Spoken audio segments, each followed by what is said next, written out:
Hey guys, in this video, I'll show you how to customize Photos app on iOS 18. Alright, so let's begin with the video. If you're not a fan of the new gallery update, then there's a way to simplify it for a cleaner and more familiar experience. Apple's new design for the Photos app focuses on a single scroll interface, which includes your albums, your recent days, people, and collections like trips and featured photos.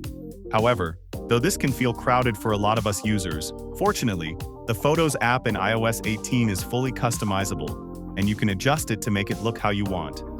Here's how to do it. First, find and open the Photos app. Once you're inside of here, scroll all the way down to the bottom.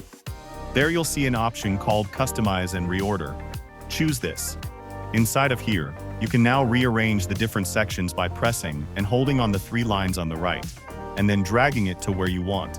You can go ahead and rearrange these, but to simplify the layout and make it look more like what we're used to, then you're only going to want to have a few of these sections turned on. Just put them in the order that you want, and then the rest just uncheck on the left. Once you're finished, tap the X on the top right of the screen, and then at that point you can check and see if you like the new layout. If not, you want to see what it looks like.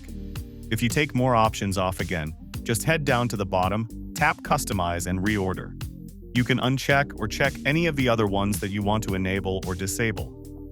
After that, your Photos app should feel a little less cluttered and look more like what we're used to. So that's basically how you can customize Photos app on iOS 18. So that's all for this video.